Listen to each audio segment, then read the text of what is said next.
Tentu di bulan Ramadan ini bulan yang sangat-sangat istimewa. Jadi kalau kita melewatkan bulan Ramadan ini tanpa melakukan apa-apa, alangkah ruginya kita.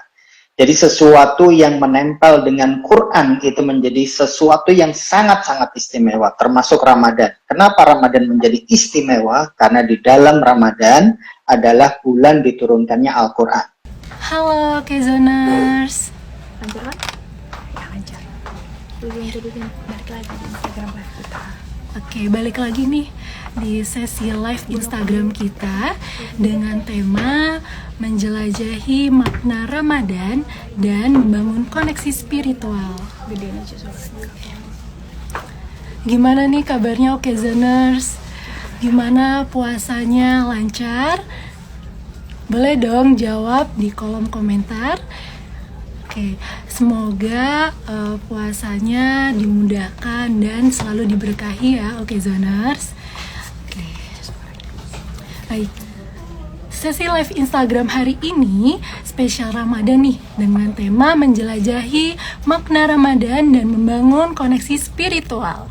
Nah, hari ini aku ditemani oleh narasumber yang luar biasa, Masya Allah, Okezoners, yaitu Ustadz Haji Muhammad Anwar Sani, Esos IME, yang merupakan pimpinan Darul Quran Direktorat Zakat dan Wakaf. Oke, nah selama 30 menit ke depan nih kurang lebih ya, kita akan bahas bersama mengenai arti Ramadan secara mendalam, membangun koneksi spiritual dengan Allah, dan meningkatkan kesadaran akan pentingnya ibadah dan amal kebaikan selama Ramadan. Oke, tanpa berlama-lama ya, langsung saja aku undang narasumber kita hari ini. Oke, Zoners. Tunggu ya.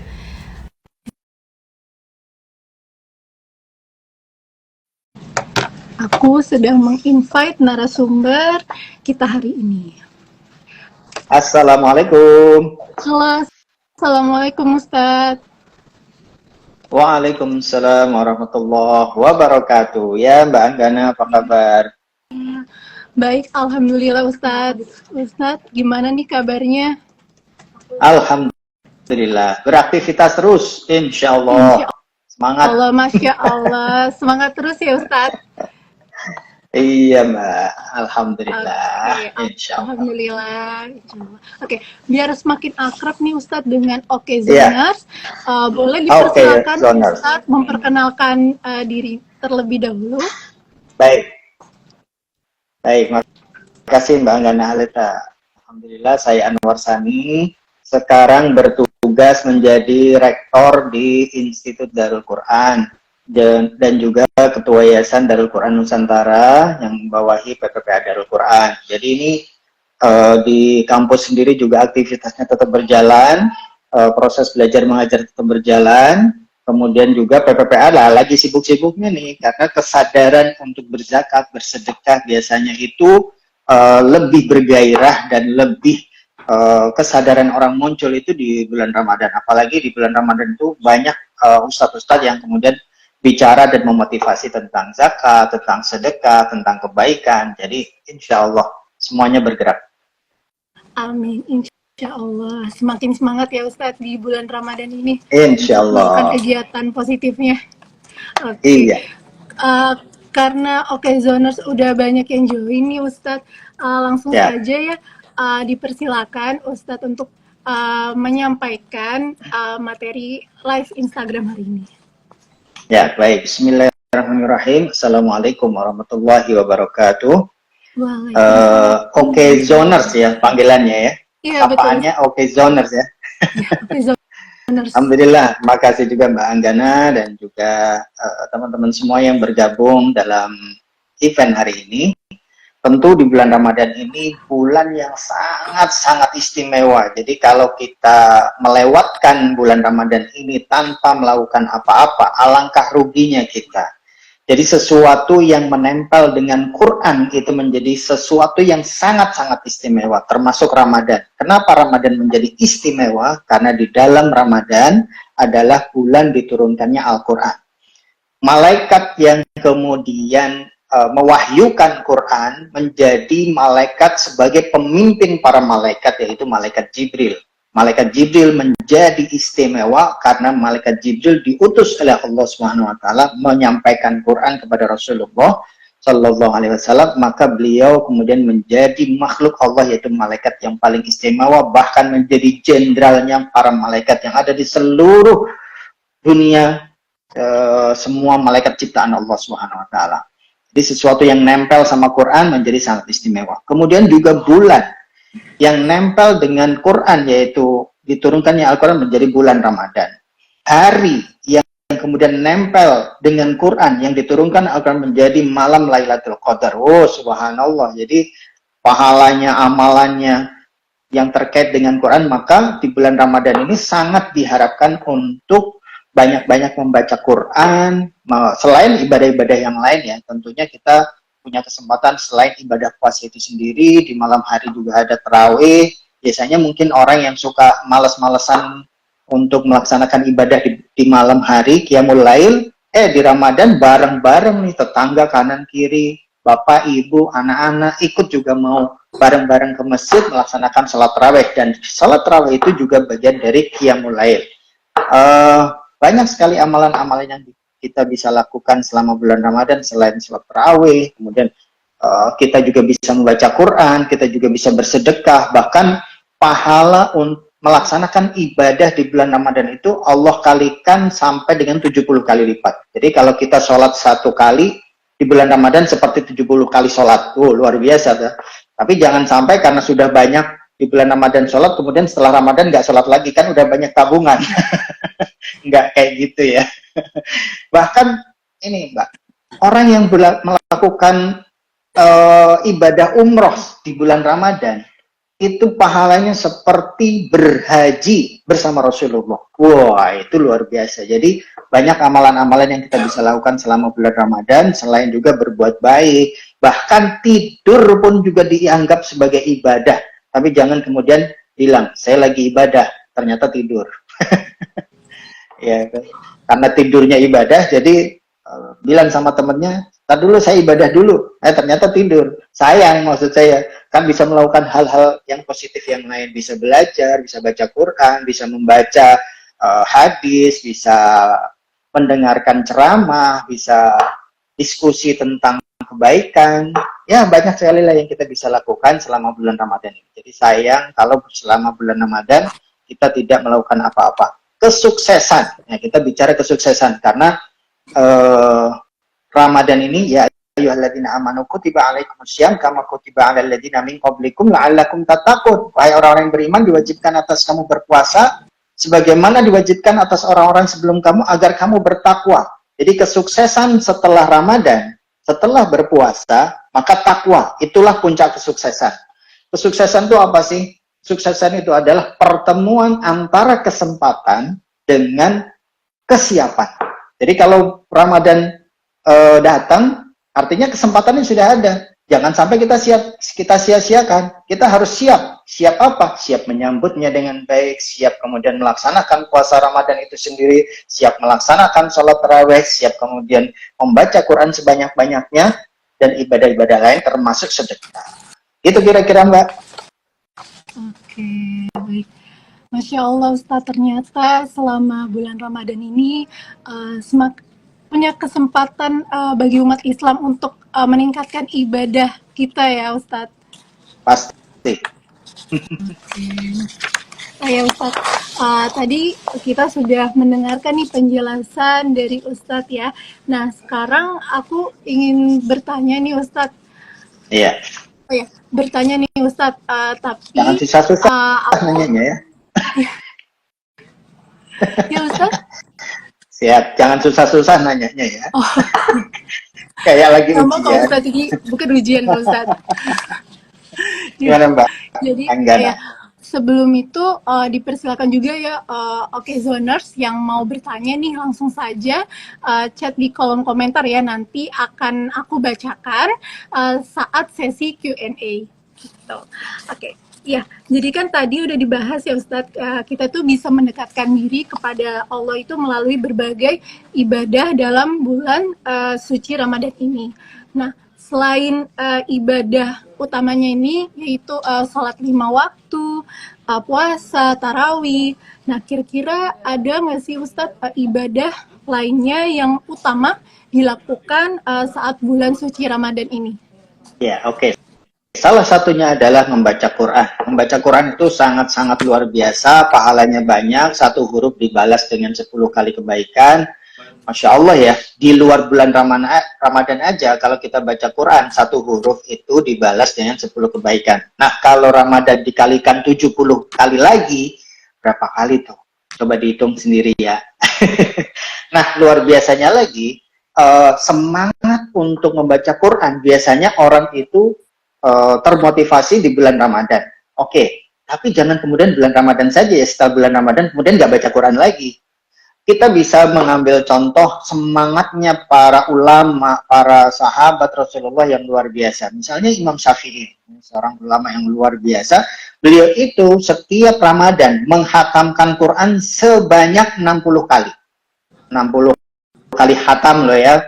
60 kali hatam berarti sehari 2 kali hatam. Nanti nggak boleh ya dibagi 2, berarti sehari 2 kali hatam. Gimana tuh?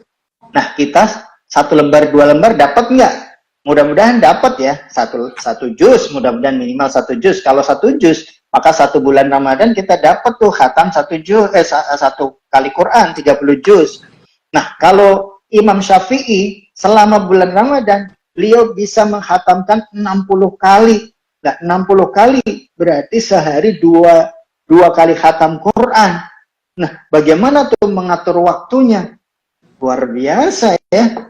Kita bisa jadi sehari mungkin ada yang bisa dapat 1 halaman, bisa dapat 2 halaman, bisa dapat 1 juz, itu juga sudah luar biasa karena masih ada mainnya, masih ada jalan-jalannya, masih ada ngabuburitnya, gitu kan, masih ada yang lain-lainnya, kegiatan-kegiatan yang lain. Tapi baca Quran selama Ramadan, ayo kita galakan tuh membaca Quran. Membaca Quran itu jangan nunggu sempat.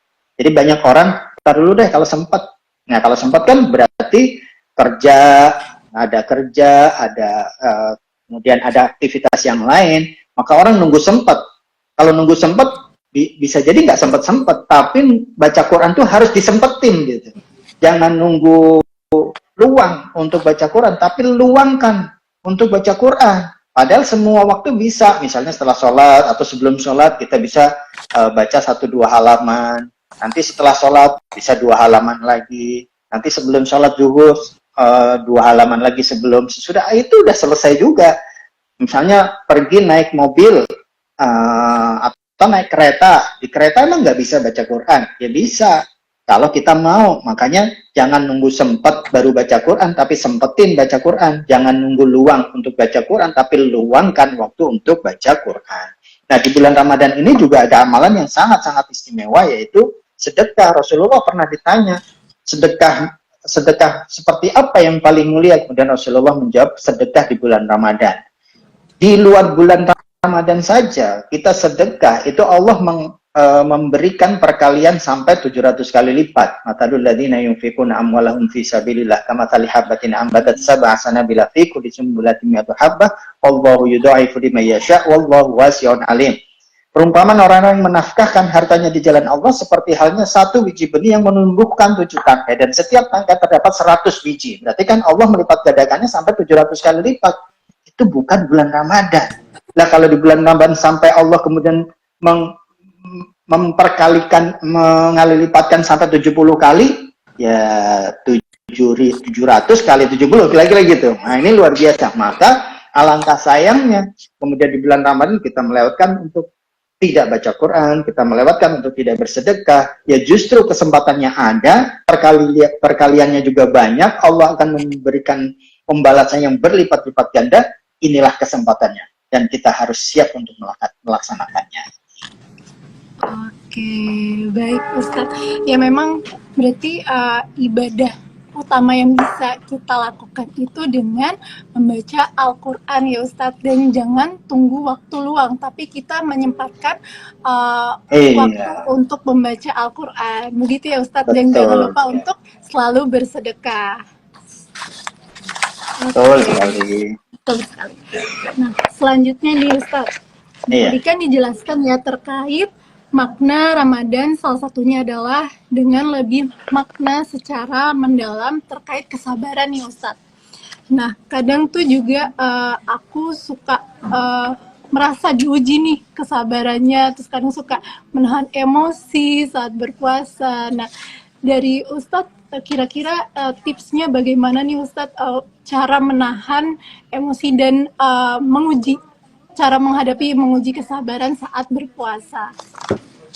Jadi ada hadis qudsi yang berbunyi, siapa yang tidak bersyukur atas nikmatku, kata Allah. Ini hadis qudsi berarti perkataan Allah ya.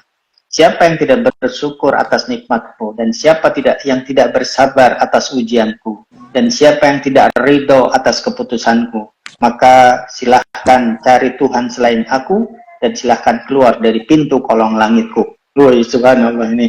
Jadi kalau nggak mau bersyukur atas semua kebaikan-kebaikan Allah, kenikmatan-kenikmatan Allah, kemudian tidak bisa bersabar atas ujian-ujian Allah, dan tidak ridho atas keputusan Allah, artinya semua yang terjadi di dunia ini yang kita alami, kita bisa bekerja, kita bisa mendapatkan rizki, kita bisa memiliki pasangan, kita bisa memiliki anak, kita bisa tinggal di sebuah lingkungan, maka semua itu adalah ketentuan dari Allah Subhanahu wa Ta'ala. Kita pengen dapat jadi direktur, ternyata mentoknya udah jadi manajer. Harus bersyukur kita pada Allah Subhanahu wa Ta'ala. Kita pengen makan sesuatu yang kita inginkan, tapi kemudian Allah memberikan rizkinya, sudah ada nasinya, sudah ada lauknya. Ya kita harus tetap bersyukur.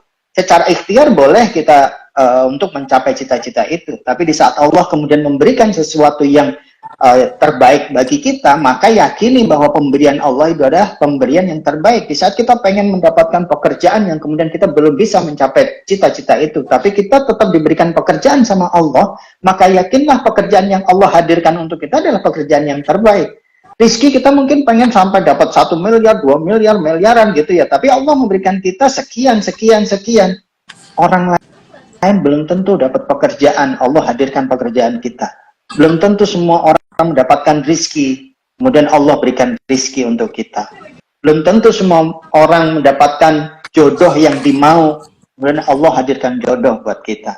Maka apa yang tidak kita harus syukuri? Semua yang diberikan oleh Allah Subhanahu wa Ta'ala ini harus kita syukuri. Nah, kemudian di saat ada orang mencela kita, yaitu juga takdir dari Allah Subhanahu wa Ta'ala. Maka apa yang harus kita sikapi?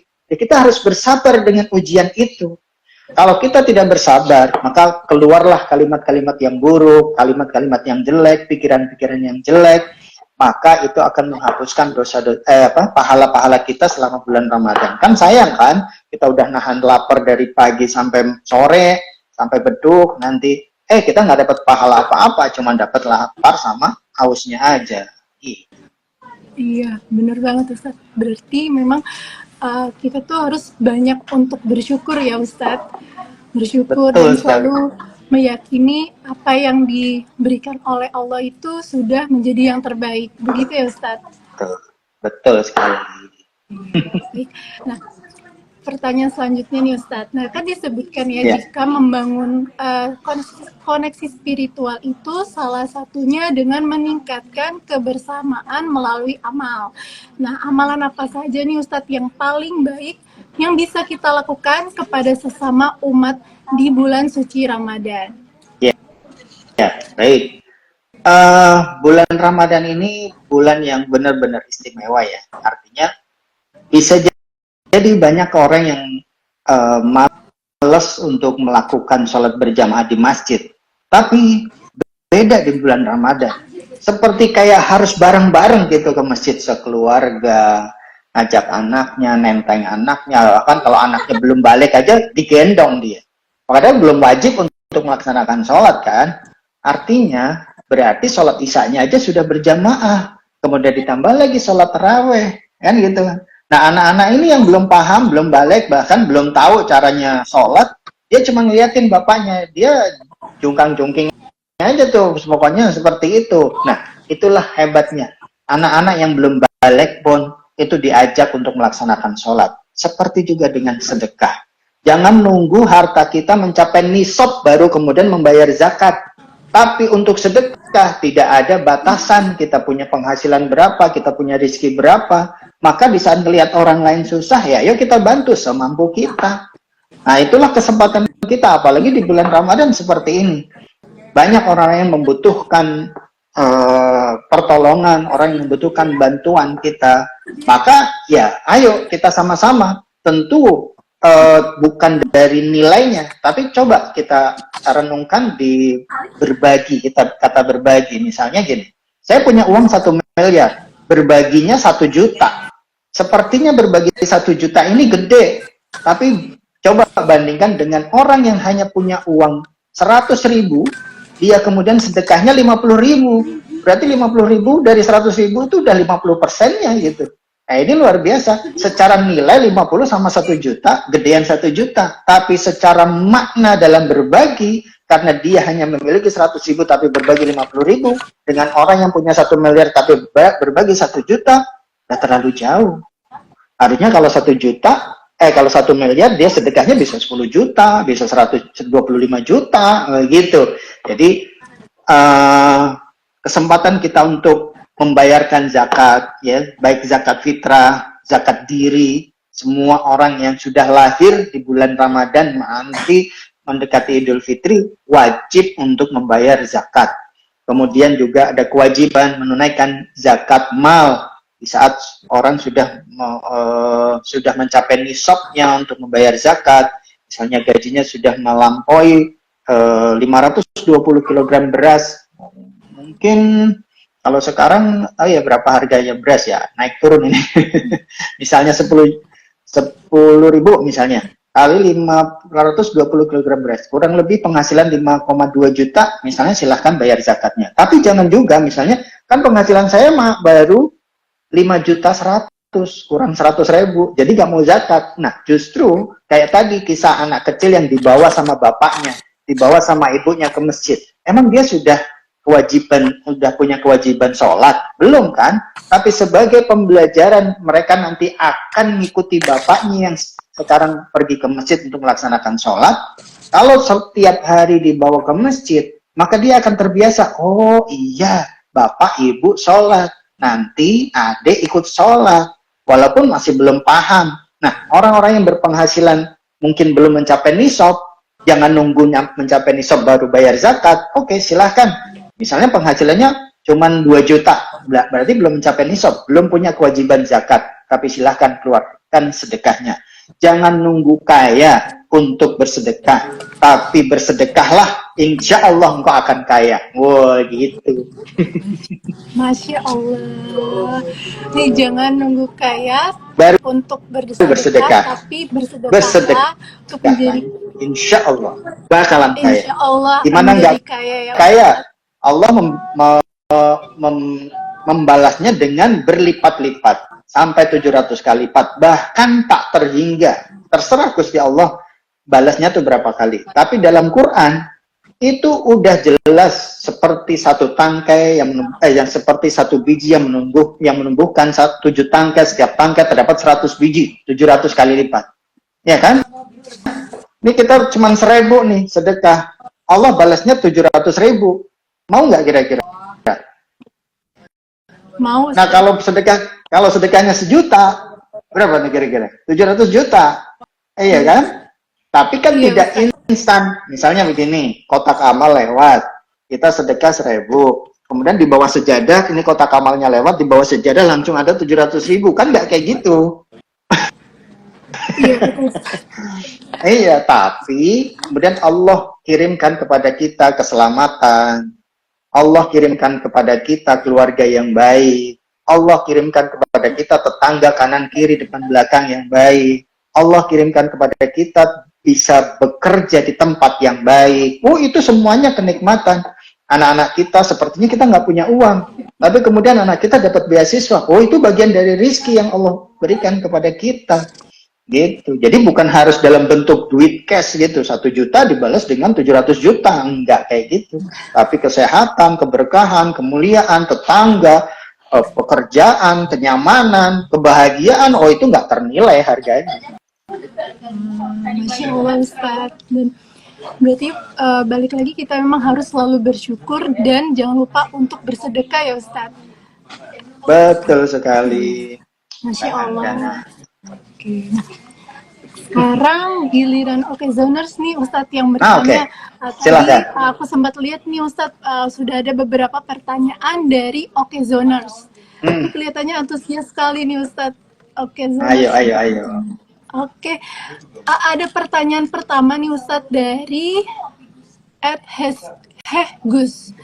Ustadz ingin bertanya, jika sedang berpuasa dan ada yang memancing emosi ketika kita ya sedang emosi sehingga kita marah, apakah batal jika kita meluapkannya dengan menangis? Oh, kalau menangis tidak membatalkan puasa ya. Tidak apa-apa. Justru di saat kita bisa menjaga tidak keluar kalimat-kalimat emosi, kemudian kita bisa menjaga diri kita untuk tidak emosi. Hari itu sebenarnya kita sangat wajar seandainya kita emosi misalnya. Kemudian kita bisa menahan, oh itu pahalanya lebih hebat lagi gitu. Apalagi cuman nangis, oh pahalanya double-double. Pahala puasanya dapat, pahala nahan emosinya dapat, pahala kan kita wajar, sangat wajar kalau kemudian kita juga ikut marah, tapi kemudian kita bisa menahan amarah itu, oh itu luar biasa. Insya Allah nggak membatalkan, bahkan pahalanya double-double ditambahin sama Allah Subhanahu Wa Taala. Amin. Masya Allah, amin ya robbal alamin. Berarti memang selagi kita bisa mengontrol ya Ustadz, itu berarti tidak apa-apa ya Ustadz? Bagus, malah emang harus dikontrol, jangan sampai kemudian kelepasan malah kita marah-marah, habislah pahala kita gitu. Iya betul Ustadz. Oke. Nah ada pertanyaan selanjutnya nih Ustadz dari Okezoners, yaitu @anditya.surya. Ustadz izin tanya, baiknya kalau habis sahur apakah boleh tidur? Setelah itu baru sholat subuh. Nah bagaimana hukumnya Ustadz? Ya, saya tanya balik, sahurnya jam berapa dulu? Kalau sahurnya masih jam 2, jam 3, kemudian sahur sampai setengah 4, jam setengah 4 tidur dulu sampai jam 4. Sekarang kan subuhnya sekitar jam setengah 5 lebih ya. Jadi nggak apa-apa juga tidur, asal jangan sampai misalnya gini, udah mendekati sahurnya mendekati sholat subuh, kemudian tidur, adanya kelewat, jadinya akhirnya nggak sholat subuh, bangun-bangun jam setengah 7 misalnya, jadi sholat subuhnya kesiangan, nggak boleh kan, ninggalin sholatnya, gitu. Bukan tidurnya boleh apa enggak, ya boleh-boleh saja kalau misalnya waktunya masih panjang dan kita yakin akan bisa bangun nanti menjelang sholat subuh. Tapi ada amalan lagi, kalau misalnya habis sahur, sebaiknya ya kita sholat tahajud. Masih ada kesempatan tuh untuk melaksanakan sholat tahajud, walaupun kita sudah sholat taraweh.